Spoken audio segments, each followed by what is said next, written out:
No. Is LeBron James clutch? Well, you could make the argument he's the most clutch player ever.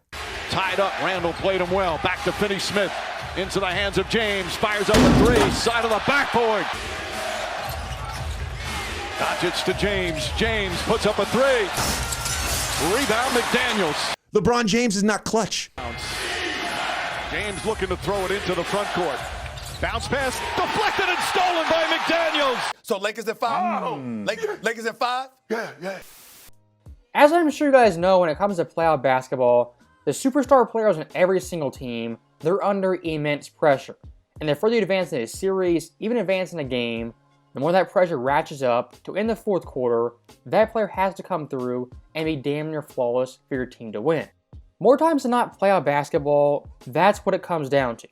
Which superstar player rises to the occasion, which guy falters, underperforms, and fades away. This Lakers-Minnesota series is a perfect case study of moments just like that. Look at Game 3 in Minnesota, the series tied 1-1. In the fourth quarter of this game was anybody's ballgame. The series right there could change on a dime. The Lakers win up 2-1, have home court advantage back. Minnesota wins, they still have home court advantage, they're at home for Game 4. In this pivotal game that could change the series, it's tied 103-103, under 5 minutes left. Anthony Edwards, he comes through, makes all the right plays, and wills Minnesota to a big-time W. Edwards 9 to shoot. Doncic leaning towards him. Edwards steps back, three-pointer, puts it in! Edwards gets away from the double team, finds Reed. Naz Reid, a three-pointer, bang! James on him. Edwards drives, gets inside, layup, banks it home! Both teams in the penalty. Edwards against Finney-Smith. Step back, jump shot, got it! For the Timberwolves, Edwards a crossover, kicks it out. McDaniels three-pointer, puts it in! Ball game. That right there from Anthony Edwards was pure brilliance. And once again proves basketball, while it is a team sport, certain superstars, all-stars, legends can take over games, win you games, on their back. Game 3 versus the Lakers, Anthony Edwards did just that, accounting for 14 straight points to close the deal. Now, looking at LeBron James this game, he didn't just choke, underperform, he flat out disappeared. LeBron in the final 5 minutes did absolutely nothing. I mean, that right there, a classic LeBron performance that rivals 2011 versus Dallas. In this game, LeBron James, you know, the typical 38 and 10 stat line, he got his numbers. When it mattered most, this dude just faded into the background. Finney-Smith and Hachimura got tied up. James fell out of his hands, picked up by McDaniels. McDaniels down the lane, inside, layup's good, and the foul! Tied up, Randall played him well. Back to Finney-Smith, into the hands of James, fires up a three, side of the backboard. Oh, brother, this guy stinks! That shot right there, LeBron James hitting the backboard, that was his only shot attempt in the final 5 minutes. And think about this, LeBron James, despite choking the fourth quarter, still had 38 points. This guy was feeling it, having a game, having the best game of his season. In the final 5 minutes, just did nothing. If you ask me, LeBron pulling that, it's worse than going over 12 in the final 5 minutes, actually trying and being aggressive. Because of course that player, they're still engaged, at least doing something. Taking one shot doing nothing, I mean, why are you on the floor? No idea. And I can hear LeBron fans already. Well, you know, he's age 40, he had really good stats, he played well the first 3.5 quarters. All that is kind of true, but playoff basketball, what it comes down to is the final 5 minutes, how you perform in the clutch moments. Time and time again, what we're told is LeBron James is the most clutch player of all time, even the most clutch player in the NBA at age 40. That right there is all talk, all media narratives, because of course when it comes to a big time moment, LeBron James does not come through. Actually, worse than that, he doesn't even show up.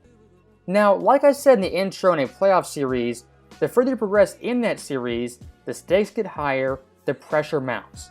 Game 3, there was some pressure. Game 4, essentially do or die. The Lakers lose this game, they're down 3-1. They win the game, it's 2-2, they have home court advantage back, they're in the series. And looking at the fourth quarter, yet again LA in a perfect spot. Under 5 minutes left, 104-97, in firm control of the game. That right there is a decent lead. LA should win this game. And looking at LeBron James up to that moment was having a pretty good game. but LeBron, per usual in the fourth quarter, just did not show up. 2-point game. Pass inside. James, lefty layup, too strong. Doncic to James. James puts up a three. Rebound, McDaniels. James looking to throw it into the front court.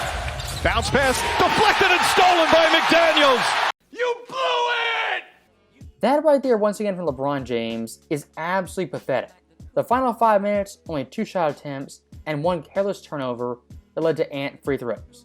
LeBron James down the stretch was absolutely abysmal, and what I saw in this game was a flashback to 2011. That's how bad it was. LeBron James, since day one in the NBA, he could always get stats and put up numbers. No one's ever questioned that. What we do question, what we still question, is LeBron James in the big time moments. As like in Game 3 and Game 4, this dude just fades away in big moments and does not show up. Why he does that, I still have no idea. But 22 years in, he's still doing it. And looking at someone like Anthony Edwards, I'm the ultimate compare and contrast. Anthony Edwards on the court is a dog, a killer, will snatch your soul. His second.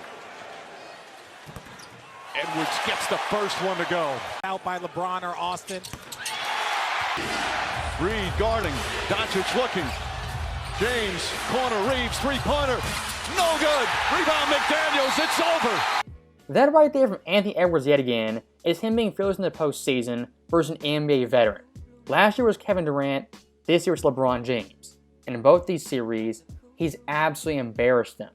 And to make a larger point about this, when we debate LeBron versus Kobe, LeBron versus Jordan, things like clutch mentality, killer mentality, it gets brought up routinely and it gets scoffed at by LeBron James fans like Shannon Sharp and Nick Wright. But this game with Anthony Edwards, it just proves that mentality, that go-getter mentality, it does matter in the playoffs. LeBron James most nights is content to get his stats, fade in the fourth quarter, and let someone else close it. Guys like Kobe and Jordan, they weren't wired like that. Did they always win, always hit the shot? No, they didn't. But for both Jordan and Kobe, we never questioned if they wanted the shot and wanted the moment. For LeBron James, we still do. So that right there is the end of the video, and I'll say one last thing. The Lakers being down 3-1 in this series should not have happened. At the very least 2-2, at the most, they could be up 3-1. But in large part due to LeBron James choking in the fourth quarter, just not showing up, they're down 3-1, not tied 2-2, or up 3-1.